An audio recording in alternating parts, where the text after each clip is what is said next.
From the CyberHub bunker and studio, you're tuning in to the CyberHub Podcast. And now for your host and CISO, Azar.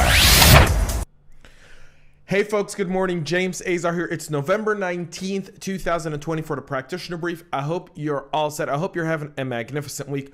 Our last one for today, for this week, I'm sorry. Before we get started though, make sure you subscribe to our podcast right now. If you're watching us on YouTube, subscribe, turn on the bell notification. You'll get all of our latest content. If you're listening on your favorite podcast listening platform, please make sure to subscribe now and give us a 5-star rating. That always helps. Veteran November continues. Yesterday, I had on my brother from another mother, Rafael Nunez. We had an amazing call. Listening to that podcast just gave me a ton of energy. Doing it gave me a ton of energy. I mean, I couldn't sleep that night. I was just up and around. The guys are just full of energy and passion, and it was great to have him on. We've got another episode dropping today, so don't miss that. 2 p.m. Eastern Standard Time here on YouTube and on your favorite podcast listening platform. So check that out. Another veteran hero. Another veteran who's in the realm of the Infosec helping us defend our networks. But now let's get into today's Practitioner Brief. 3 stories I want to talk about today, and then we're going to address the Chris Krebs firing just a little bit. You know what? Let's start with Chris Krebs before we go into this stuff. So a lot of outrage, a lot of stuff going on. People very disappointed, and rightfully so. Chris has done a lot of very, very positive things within CISO. And I've had the opportunity to meet Director Krebs several times. And like I said yesterday, great guy. A lot of condemnation. As a community, we stick together. That's great. But what happened in Director Krebs is really the highlight of what happens to every single CISO in every single organization when something doesn't pan out just slightly the way leadership wants. We've seen this with Capital One. We've seen this with Equifax and many, many breaches, right? Where there's always a scapegoat. There's always someone who has to bite the bullet. And typically it's the CISOs. And so I'm glad that as a community we're coming together, but the conversation needs to be along the lines now of how do we get rid of this culture within an organization, within our government, within leadership to get rid of security practitioners? And it's a debate we need to have. That's why I do the CISO Talk podcast.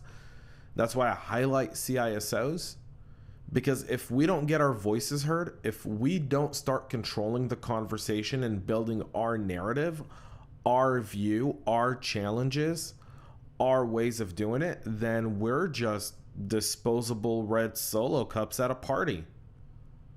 We get used, and then we're in the garbage or on the floor or under someone's foot. The moment something doesn't work out, the moment the drink's over, the moment the party isn't going right. So we really ought to start addressing that, and I hope Director Krebs is going to get picked up by the private sector. He's going to be an asset, and he's going to be a leader in our community for years to come. But the bigger conversation here is how do we get this out of people's heads about just getting rid of security chiefs at the slightest aspect of abnormality or an event or an incident. Okay, now let's get into today's headlines, and we'll talk with stick in Washington, D.C., where the IoT Cybersecurity Improvement Act passes the Senate. Cisco Webex vulnerability allows for ghost access to meetings, and that's been patched now.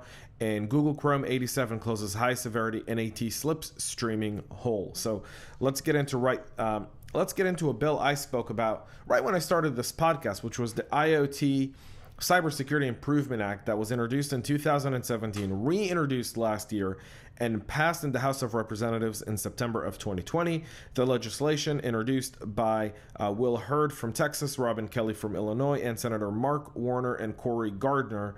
Cory Gardner obviously lost out to Hickenlooper, and he was a great cyber advocate on the Hill. So we'll be missing him for sure. The bill is also backed by several major cybersecurity and tech companies, including BSA, Mozilla, Cloudflare, CTI, and Tenable.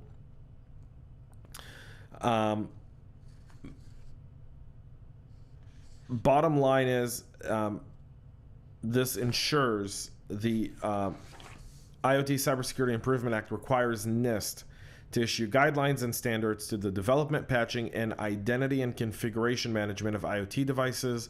The law also states that government organizations can only acquire IoT devices that meet NIST's recommendations. So, again, a win. Now it's up to NIST to set up those standards, and I trust NIST. I know that they're going to have a wide conversation around the standards with industry. I just hope that we also address the downstream supply chain aspect of IoT devices, so that way we don't allow these devices to get weaponized in our homes against our population within the US, and especially against our government. Cisco Webex vulnerability allows for ghost access to meetings. So the vulnerability identified by IBM researchers, the Webex flaw could allow attackers to join meetings as ghosts without being seen by other participants, remain in the meeting as a ghost after being expelled, and access information on meeting attendees, predominantly names, email addresses, and IPs. Track the CVE 2023-419er. The first of the issue impacts both Webex meetings and Webex meetings server and is the result of improper handling of authentication tokens by a vulnerable Webex site. The attacker with access to join a meeting, including meeting join links and password, could abuse the flaw by sending crafted requests to a vulnerable Webex meeting site. This would allow the attacker to join the meeting with full access to audio, chat, video, and screen sharing without appearing in the participant list.